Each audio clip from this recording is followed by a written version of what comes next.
Questão 37. Os corais funcionam como termômetros capazes de indicar, mudando de coloração, pequenas alterações na temperatura da água dos oceanos. A gente sabe aí nesse caso que os corais eles são extremamente sensíveis. Eles são associações mutualísticas entre algas e quinidários. As algas são os organismos fotossintetizantes que vão sintetizar o material orgânico, que parte vai ser compartilhado com os quinidários, e os quinidários eles são organismos que vão trazer proteção às algas.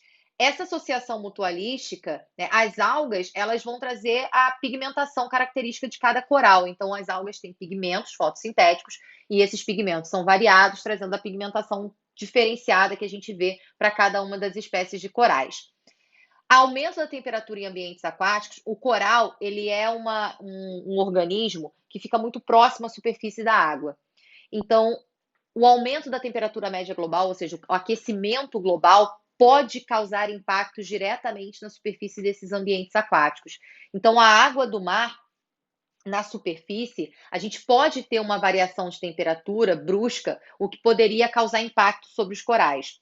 Então, esse aquecimento global, ele vai aí, nesse caso, aumentar a temperatura da água, causando a morte dos corais. Na verdade, o que a gente vai observar é um branqueamento de corais. O coral ele vai ficando branco porque essa alga morre, né? A estrutura que fica ali, ela vai ser o esqueleto calcário que o quinidário vai apresentar. E aí fica realmente uma mancha branca. Se vocês procurarem uma imagem sobre branqueamento de corais, que é algo hoje em dia muito comum por conta do aquecimento global, a gente vê justamente uma mancha branca no meio do recife de coral, que é justamente esse fenômeno que a gente chama de branqueamento de corais. Ele é gerado por uma poluição atmosférica, né, que aí nesse caso que é o aumento da emissão de gases intensificadores do efeito estufa, gerando então o aquecimento global.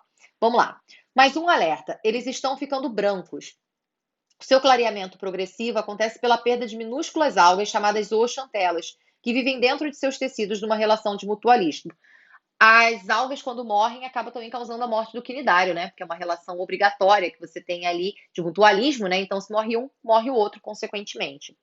O desequilíbrio dessa relação faz com que os pólipos que formam os corais tenham dificuldade em produzir o próprio alimento.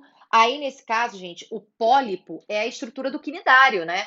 O quinidário, a gente tem a forma de pólipo e medusa, lembra? As formas de vida de um quinidário? A gente tem quinidários na forma de pólipo, que são as formas fixas, que é o que está presente no coral, ou a forma de medusa, que é a água-viva, por exemplo. Então, a espécie de quinidário presente na estrutura do coral é um pólipo, tanto que o coral ele é uma estrutura fixa.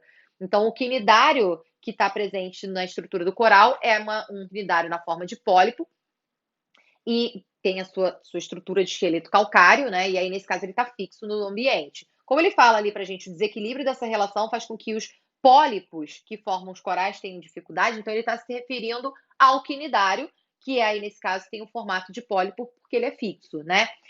Produzir o próprio alimento. Não, quem produz o próprio alimento é a alga, e parte do alimento que ela produz, ela vai também, aí nesse caso, compartilhar com os quinidários, tá? Obter compostos nitrogenados. Não, o desequilíbrio dessa relação não vai evitar que ele obtenha compostos nitrogenados, tá? Aí, nesse caso, o desequilíbrio dessa relação, já que as algas estão morrendo em decorrência desse aumento da temperatura, acaba aí, nesse caso, comprometendo também a sobrevivência do quinidário, porque parte do nutriente gerado pelas algas no seu processo fotossintético era compartilhado com esses quinidários. Então, não tem nada a ver com esse nitrogênio. Realizar reprodução sexuada.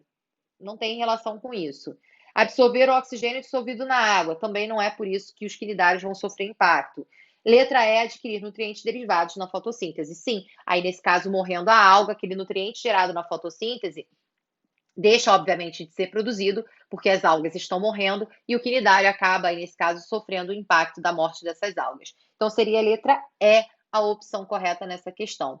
O branqueamento de corais é uma consequência da intensificação do efeito estufa, do aquecimento global, ou seja, a temperatura média global, o aumento dela gera impacto diretamente sobre os corais, gerando a morte das zooxantelas, que são as algas que formam essa associação mutualística, e a gente tem também outra possibilidade, que é o aumento da concentração de CO2 na atmosfera, que também é um dos responsáveis, um dos principais responsáveis pela intensificação do efeito estufa, também pode provocar a morte dos corais, mas pela acidificação do ambiente aquático, porque esse excesso de CO2 pode penetrar na água, reagir com H2O, formando ácido carbônico e se dissociando, formando aí nesse caso, se ionizando, formando aí nesse caso H+, que vai provocar uma redução do pH da água, tornar o pH da água mais ácido. Isso pode provocar a descalcificação do quinidário, né, da estrutura do quinidário, que é calcário, ele pode sofrer desmineralização. Então, aí nesse caso também seria um outro impacto